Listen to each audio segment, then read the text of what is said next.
The TV show came first, I think. Right, good. So Jonathan just left a bombshell with us. He's got to go in half an hour. So that's how we've got a bit cracking. So I think Jeff's going to give a overview. In fact, I'll go through this manually to sort of sync up what Jeff describes in his an overview of Genesis of the Daleks Part 4, in case there's anybody who needs to actually be told what we're doing, since Ben's not into that. Well, I'm into people reading the title. Yeah, but your titles are kind of hard to read, Ben. You know. All right, so this is from the Doctor Who reference guide summary of Part 4. The Doctor wakes up pale and sick just in time to see the artillery shells hit the Khalid dome, which begins to catch fire. In the bunker, as the elite watch the dome bursting, Davros blames someone among their own numbers. The Doctor tries to stop the main rocket with explosives from being shot off, but a blonde guard shoves a gun at him and pushes him down. The Doctor attempts to stop it anyway, jumping up again. He is caught by all the men in the room and held to watch the rocket taking off. The dome is blown to atoms. I sent Harry and Sarah in there, he says to himself. Davros tells the elite that their retaliation must be massive and merciless. Doors open and 3 Daleks glide in. Davros says, let the retaliation start, and he fingers whom is the traitor, Ronson. The Daleks fire their energy rays at the man, negating his image. He yells and falls, dying slowly. Davros tells them from the ashes of their former Khalid civilization shall come a new race rising as the ultimate conqueror of the universe. It will be a universal and absolute supremacy. He sets them out on their task immediately. The Daleks says, we obey. The Thals cheer throughout their dome, and there will be a victory parade. The Thal general starts to say that the Doctor must be punished, but changes his mind. He wants all to know while the Thals were ruthless in war, they are generous in victory, so all prisoners are to be freed. Batan, a woman with short hair and wearing overalls, and possibly one of the Thal's minister's guards, talks to the Doctor, asking if he has friends in the dome, which is on a screen before them collapsing. She asks what he will do now. He tells her he will start over and try to stop the development of the Daleks. Batan tells him that Davros is a hero now. The Doctor asks for how long. He tries to explain to her about how he betrayed his own people and about the Daleks. She tells him under the general amnesty, he is free to go whenever he likes. In the bunker, Davros outlines the new chromosome variations he wants introduced into the embryo Daleks. Garmin is revolted by this turn, that these changes will create creatures without conscience and no ability to reason right and wrong. Davros sees this as an improvement, but he still wants the Daleks to act on his command. The Doctor is out of the protective black suit and walking through the halls. Thals pass by and shake his hand, happy the war is over. Daleks enter the dome and kill the group that just passed the Doctor. The Doctor hears this and grabs a running Batan and pulls her to hide in a corner. He yells at her as quietly as he can to get out of sight. 3 Daleks pass by the corner they're in. As the Daleks begin exterminating everyone in the dome, Batan and the Doctor, along with others, get out of it. Batan and the Doctor hide in a trench, and it is night. But Batan wonders why her own Thal leaders didn't surrender. The Doctor tells her perhaps they did try, and the Daleks wouldn't let them. With what few survivors left, the Doctor tells her they must destroy the bunker. Batan agrees to do this. She will have to rouse the survivors into a fighting unit. The Doctor moves to get into the bunker again. They hide as the Dalek passes overhead above the trench. The Doctor is attacked by Mutos in the wasteland. He covers his head, bending over on his knees as Mutos lift a heavy rock over him. Harry comes out of hiding and stops this, knocking it from the Mutos' hand. Severin is there, helping to frighten the other Mutos off. The Doctor is in his same position, but then gets up and sees Harry, shakes his hand, and hugs Sarah close to him. Mutos attack Sarah, Harry, and Severin on the way to the dome, but when it exploded, Sarah explains to the Doctor the Mutos ran off. The Doctor and Harry tell her they must go into the bunker again. The time ring is there, and without it they can never escape this planet. Cavill sits near Garmin in the bunker workroom. Garmin whispers about a plot to stop the newest development in the Dalek embryos. Cavill is afraid for fear of what happened to Ronson. While they plot anyway, planning on getting the whole scientific council on their side, Nider listens to their conversation outside the door. At the bars through the caves, the Doctor asks Severin to go find Betten and help her form a resistance movement to attack the bunker. Severin agrees, but before he leaves, Sarah takes him by the shoulder. Sarah, Harry, and the Doctor enter the caves and hear sounds of monsters. Davros' experiments. The two males tell Sarah. Harry, as they move on in, asks Sarah, "Are you scared?" Sarah says, "Of course not," but sounds as if she is. Yeah, this one's not quite as well written as one of the previous things. Nider whispers to Garmin in the bunker. He wants to talk somewhere private. Nider has served Davros faithfully for many years, but now believes him to be turning into a megalomaniac. Nider explains to Garmin they will meet in the place Nider tells Garmin is the only place Davros never goes, the lower level. Sarah and Harry are in the caves, almost walk right into open-mouthed giant clam monsters which have formed a circle around the trio. They back into more, but manage to get past them by jumping. They are not very fast, which is why Harry deduces Davros discarded them. Sarah claims, "I'll never eat oysters again." The Doctor instructs Sarah to go into the duct back to the bunker. Harry already starts into it.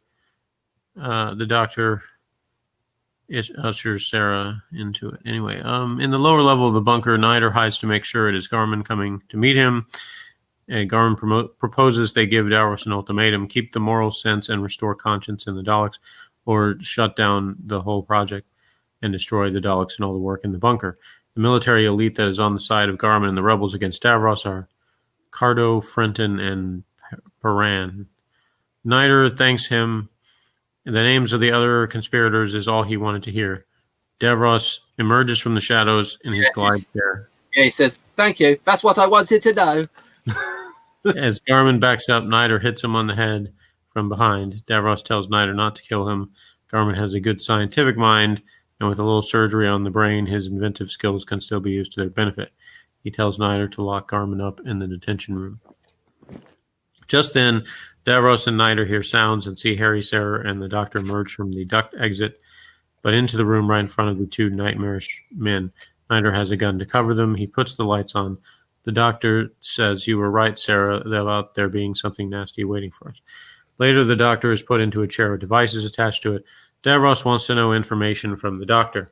Computers here at the bunker did a complete analysis of the Doctor, but dismissed the fact that he and his friends travel in space and time. Davros, however, believes it, as he says he has an imagination. The Doctor tells him why he was there, to stop the development of the Daleks. For thousands of years, their names will mean carnage and destruction. In the future, the Doctor tells him why not change it, be remembered for making the Daleks a force for good. Davros says that he could do it.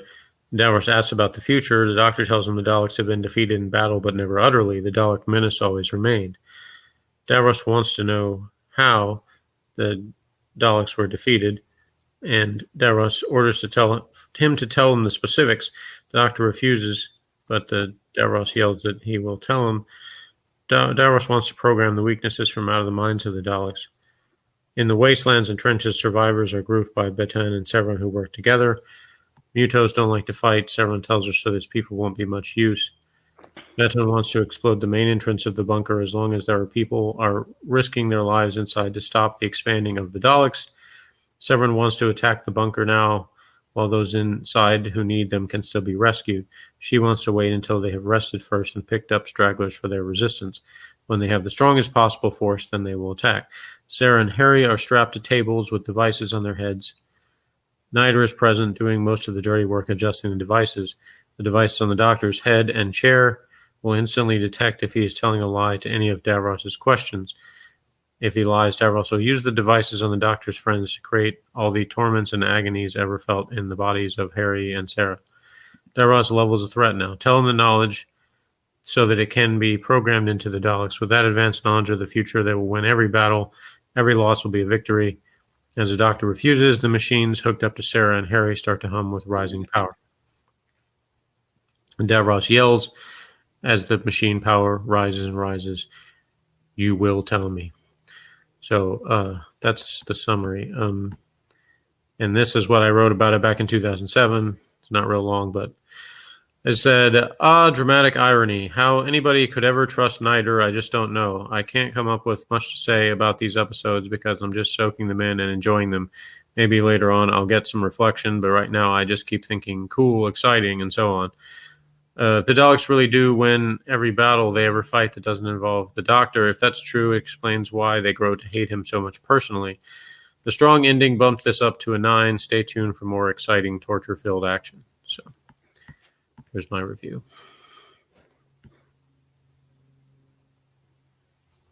Am I still on? Yes, you were still on, but I wasn't. I didn't have the picture up, so I was like, oh, did I drop off the thing or something?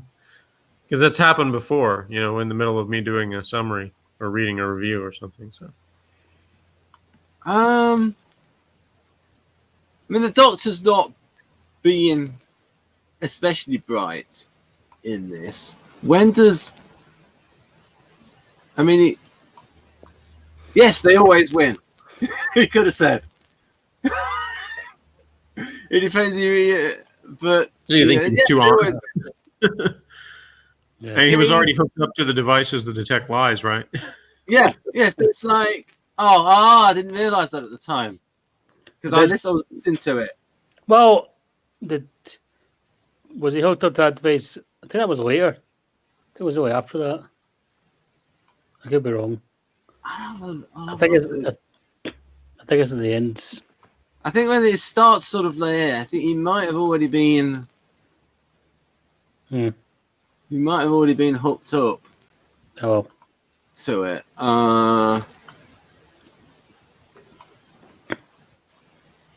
Right.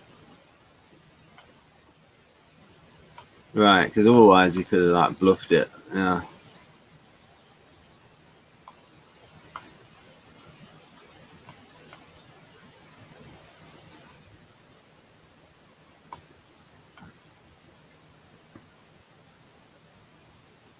That's interesting. You can see some of these changes. You can see the changes from. I think that maybe some of these changes were Robert Holmes's changes. But we don't really know who's responsible for the changes from the original scripts.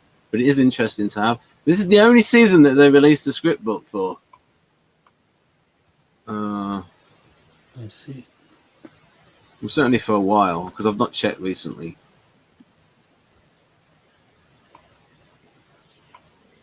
So, Jonathan, what do you think of this story? I think that's where it starts to get really good. I mean, that one's been good, but it's you get to see, two actors going at it, and Davros showing just how completely insane he truly is. Well, not insane, but I think the one with the bit in the next episode, there's a certain bit that I would have cut out because I don't like it when someone's insane. I think it's just a personal preference. But it's like, because it's like, if you feel it's like, I think a problem in some Doctor Who stories is they don't need someone to go completely insane, and they sometimes they don't know when to stop. I think this one is justified though, considering this is the guy that created the Daleks. Yeah, and Michael Wisher's he's such a convincing job with this, where it seems very natural from the start, like it's a character, it's an expression of his character. Yeah, even though he's Power of the Daleks when they had Lesterson, like he's a little bit less convincing to me, and then it seems like he just goes from being this scientist that's trying to achieve something with the Dalek to just being completely batty, and I don't like it nearly as much. Yeah, I like it. Yeah, a completely brilliant performance, and apparently he used to voice Dalek voices, so he had this like combination of the ability to sound like a Dalek, but also be a really good actor. Sort of perfect casting. I think that there's good character moments for the Doctor when some good acting from Tom Baker at the start, where he actually thinks that they are dead, and his reactions to that. You get little things that they shouldn't have, like, well, if it's an alien planet, they shouldn't have Indian numerals, and they shouldn't have this in English. Maybe you could have that in Alien and then have it in subtitles on there. But stock footage, probably from the moonshot.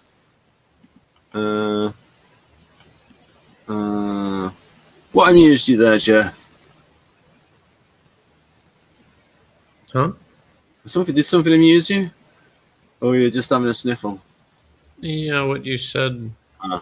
right before stock footage, whatever that was. Yeah, it's just like this fight. Oh, remember the one in, like, we'll get to it in the final episode, like these big letters around something. And it's like printed there in English. But then we start going down that road, then we can start saying, well, why are they all speaking English? Why are they all speaking English in a English accent?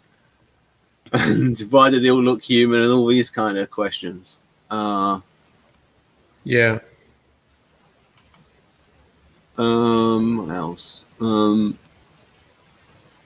So that's why I'm quite forgiving with special effects, in that I judge them in the terms of what was possible at the time, and also the budget that they have as well. So it would have been possible to have the Daleks. It would have been technically possible to have the Daleks go up upstairs. Like they were able to do it in the 80s, but it took a hell of a lot of effort to do it, and sort of moving it on a pole and then putting a slight special effect underneath. So this story, let me think. I like just little bits about the amount of thought that's gone into sort of like that combination of, just from a hard science fiction point of view, of the genetic engineering, which was certainly new at the time in science fiction. And even in real science, it would have been new. And trying to get the idea of that combination of a real cyborg with the the combination of the machine parts of the Daleks and then the creature parts of the Daleks, and then also setting things up in that this whole thing with Davros and this, which comes back towards the end of the episode, where he says here, because I have eliminated you have a weakness that I have eliminated from the mind of the Dalek, and then that comes back in the 6th episode, and so that's good. It's good. It sets it up, so the ending of the story naturally unfolds from this. Also, other things which are sort of set up are the fact that they already have. Remember, these are the chromosomal variations produced into the embryo Daleks, but they already have 20 Daleks already there, because he said early on, I want 20, and those ones have not been affected. So he's not had the ability to sort of make the changes, and because when we hear Daleks, they're very emotional. I see Daleks as very emotional. Yeah, they're not. The Cybermen were the ones that were supposedly removed emotions. The Daleks didn't remove emotion; they just removed, like as he said, mercy and pity and stuff like that. So their emotions were geared towards, power and eliminating whoever was a threat to them in some way. I think David Banks did a good performance as the cyber leader, but it's like you could still say things like, if you've not got any emotions, why are you pleased with yourself with all that fist clenching and saying excellent? Well, yeah, the whole in the title, "Revenge of the Cybermen" is like if the Cybermen were really how they were presented in the first place, they wouldn't have a need for revenge. Revenge is irrelevant. Yeah. They're not, their whole thing is just converting more people to Cybermen and the survival of their race, so they don't have no need for revenge. I think the converting people to Cybermen is more something on the newer series. I think in the original series. No. I mean, in the original series, had a wonderful line. You will be like us. Yes, but they assimilate. In the original series, they assimilate certain people. That's how I saw it. Whereas in the newer series, they try to assimilate the entire human race. Pretty much like that. Yeah, it kind of differed. Like in the first, a lot of the Cybermen stories were in the second Doctor, and they didn't always seem to have the same purpose. Yeah. But they never really explained very well what their purpose was, and it was funny because in one of them, I think it was the Wheel in Space, the Doctor specifically asks the guy who's in charge of the Cybermen and that thing, like what they were trying to accomplish, and all he says is, "You know our ways." Like he basically is saying we don't have a reason, or we don't think it's worth our time to explain it to you what we're trying to do. So basically, they tried. In other words, the writers didn't bother to try to come up with the reason they were doing what they were doing. Yeah, part of that I think might have happened because Jerry Davis and Kit Pedler came up with the Cybermen whilst they were working as staff writers, and so therefore the BBC had the rights. Yeah, the original premise, in their first story, The 10th Planet, was that their planet was dying, so they were coming to Earth to take over because they needed a new planet. They were just simply trying to survive. And so they basically were like, the reason we need to eliminate humans or turn some of them into Cybermen is because we don't want them to stop us from taking over the planet. Yeah, they want a certain amount of numbers, but no, never. And the new series got so bad that they convert corpses into Cybermen and things like that, and they're basically might as well be robots. Yeah, but it's like the thing that they completely messed up, because I had a series in the handbooks. There was a section in one of the handbooks, I think the 5th Doctor handbook had a special on script editing. And script editors said, and when Douglas Adams was there as script editor, he wrote some instructions to writers. And he said, do not write Cybermen and Dalek stories. And he says, and what they would get all the while, the story that fans would always send into Doctor Who, Cybermen versus Daleks. Yeah. And then they do it in Doctor Who and completely F it up because they didn't take the route of Alien versus Predator, which are both Fox properties, where they specifically made it to make them equal in that series. And you don't have one Dalek kill a load of Cybermen and then you just destroyed it. In fairness, in that, when it's the Dalek versus Cybermen, it's not the real Cybermen. It's a new race of Cybermen from a parallel Earth, from a different dimension. So they're not actually the proper Cybermen, like the really primitive Cybermen. You and your reframing, but like the real Cybermen show up much later in the new series, and they're much more powerful. Yeah, but then do they then fight the Daleks and have it 1-to-1 even though? No, they don't fight the Daleks. Right, exactly. So you might as well. Actually, they team up with the Daleks in a couple of points, which is kind of dumb. Yeah.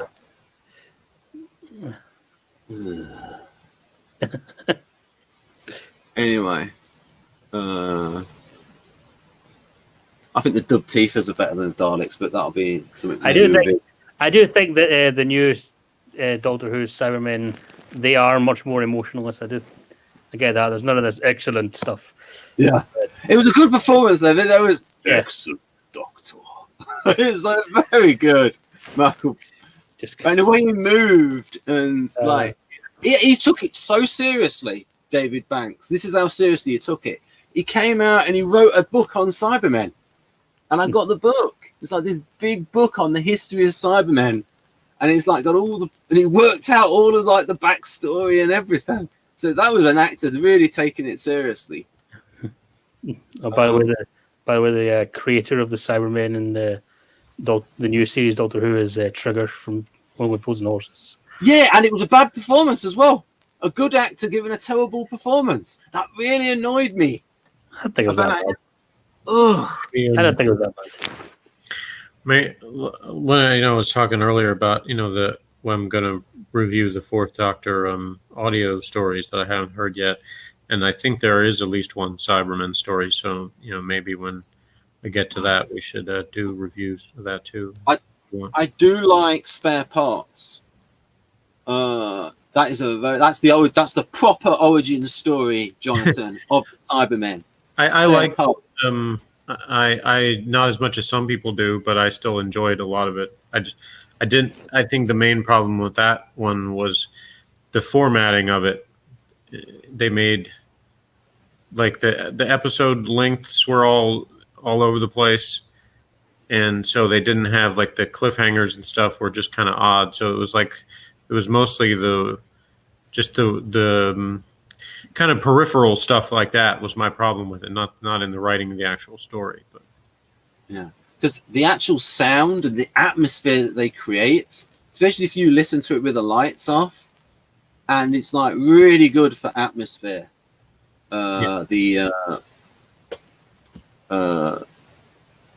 Spare Parts. But yeah, the Big Finish audios run the gamut. Because I've got I always rate the stories 1 through 10, and there's one story of the Big Finish ones that I gave a 10, and one that I gave a 1, and quite a few in between. So more are closer to 10 than 1, but of the ones I've heard. But and I've heard a lot of them now, but still, there's a ton more that I haven't heard. So. Yeah, and then they did a Davros sort of origin story. Yeah, the overwhelming majority of the Big Finish stories that I've heard were Fifth Doctor stories and that just Davison's a proper fan. At the time when I went through, when I was doing my review stories as I go, Tom Baker had not done any of the Big Finish audio ones yet, and so Peter Davison was the first one. The earliest surviving Doctor that did. So I heard a lot of his audio stories, and I had just started Sixth Doctor stories when that particular Doctor Who forum ceased to exist, but people migrated onto a new forum, and so I took that opportunity to start over at the beginning and post all of my reviews of the original TV stories. So it took me a long time because I got into doing plenty of other things. I mean, he was still at the time, Peter Davison was still doing a lot of stuff on television. So the fact he did all this stuff for Doctor Who is because he was such a fan. That's why he became the Doctor. He was a fan in the 60s. That's the thing is his performance is pretty consistent throughout. Oh, yeah. Even the ones that I don't like, even the one that I gave a 1 because the story is just awful, there's nothing wrong with his performance. It's just a terrible story. So it's just he does the best with the ridiculous dialogue that he's given. Yeah, anyway. I mean, like I said, he was still a big star on television. I mean, he was a big star when he was doing Doctor Who. Yeah, and also he had like 3 TV series on about the same time. All Creatures Great and Small, Doctor Who, and Sink or Swim, which I've never seen. We ought to ask Jonathan, since he's got to go the soonest, if there's anything else he wanted to say about this episode. Yep. Trying to think if it was good. I'll give you a bit of dialogue, maybe that will jog you. I don't know how. 20% of the dialogue in this episode is "You will tell me." Yeah. Oh, a little tip. If on your screen you see within the area that will become the YouTube video, there's a little box in the bottom corner, and it's like, and you can maximize it, and then your whole screen will get filled up with the video area. You're talking about on the screen now? Yeah, when you watch a YouTube video where you can maximize it. Yeah, Well, they added a maximize feature to this, so it's like the whole part of the screen, which is like the thing that will be on the YouTube video. Yeah, no, I understand. Yeah. So if you just put your mouse over it, a little box will appear in the bottom right. Then if you click that box, it will maximize it, and so it makes it easier when, say, I'm sharing screen and everyone can read the text a lot easier because it maximizes the screen. Oh no, sorry, Jonathan. You have some wonderful thoughts for us before you leave, I believe. I didn't know I did, but just. No, Perfect he's in every way. with you too. He's very. I just think it just shows how paranoid Davros is. It really seems like it's all about survival and his own survival and projecting that onto the Daleks and onto everyone. He wants to. His motivation is that he wants to conquer everything so that nothing will destroy him. At his core, that's kind of what they're hinting at. I don't know if they're necessarily hinting at that, but that's kind of what. If he was a real person, that's what I'd be thinking of him. That he'd be like really terrified of death or. Yeah, he really sees these Daleks like pretty much like his children. Yeah, And my Daleks do go on. And it's like, yeah, his legacy and everything. yeah, all about making that impact. Do you see him as anything other than a INTJ, Jonathan? No. Mhm. I mean, do you? No, I just see him as a classic INTJ, possible Crazy. five wing 4. Yeah. I'd say 5-6. He's six making more paranoid. And 5-6 is a stereotypical scientist. He's more paranoid than nihilistic. An unhealthy 5-4 is more nihilistic in terms of like existential crisis and things like that. But I think like his. I would say that's the Scarecrow from Batman is more of an unhealthy 5-4 Okay. crazy person who thinks that everything's about fear and so on.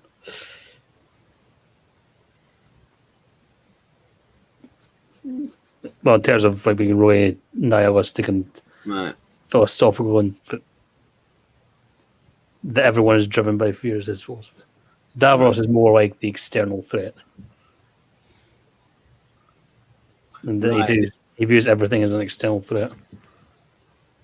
Right. So physical conflict is his. Kind of, yeah. Like he wants ultimate power to set himself above the gods, as he says later on.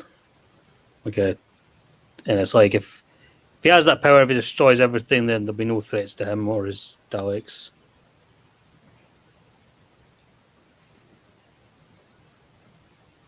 That's how I see it. It's. Yeah, I would like to explore that more because it's all a bit.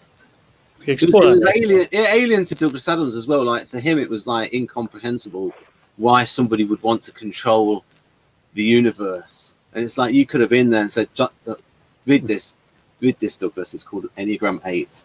Read this." Well, Enneagram 583, I would say is the thing. Yeah. But it's also something called annihilation anxiety. You just see a lot of paranoid and sociopaths and things like that, where there's just an anxiety about being destroyed and being annihilated and whatever, and they overreact to that.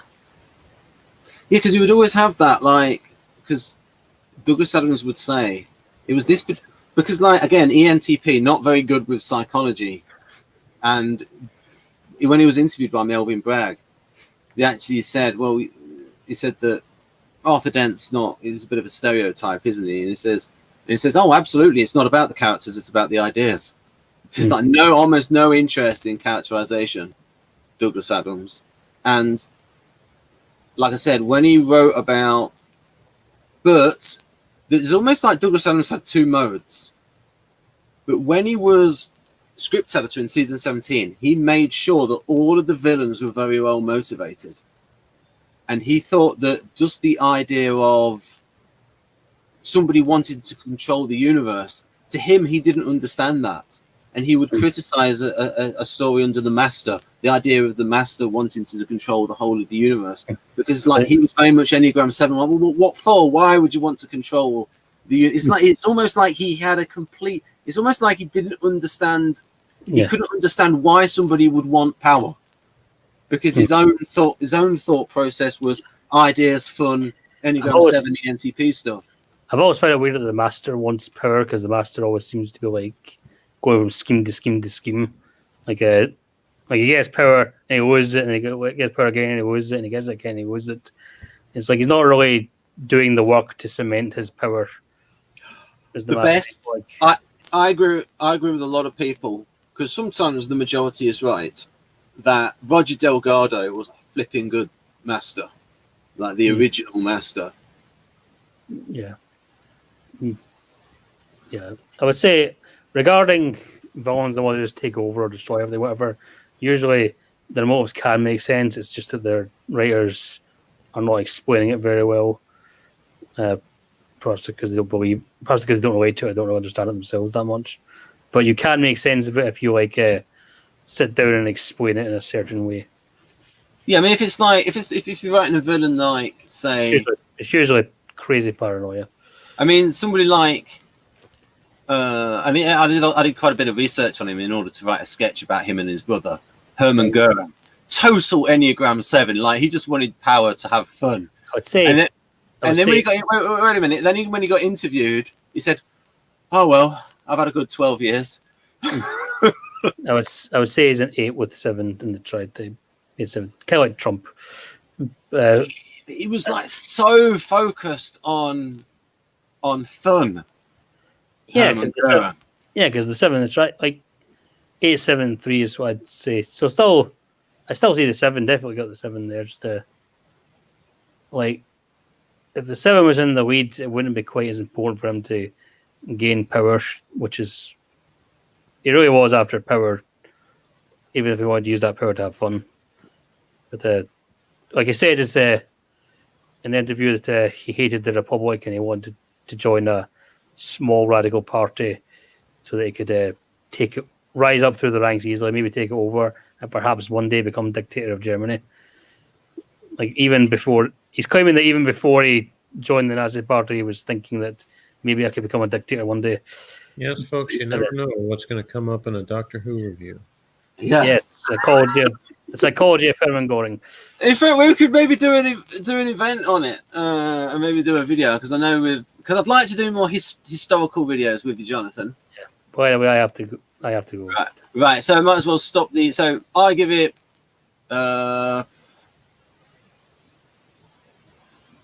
Is there anything I could knock points off for? Anything? I can maybe knock hard. I mean, maybe that shot where Davros, he spends his time just taking a bit of paper across the room.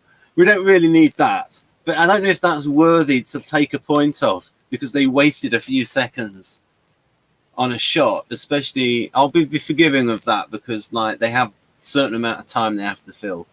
So yeah, I'll give out. I'm knocking a point off for them putting it in English. I'll give it 9 out of 10. I also give it a 9 out of 10. What about you, Jonathan? Sure, 9 out of 10. Yeah. Right, that end up. It's consensus. Yes.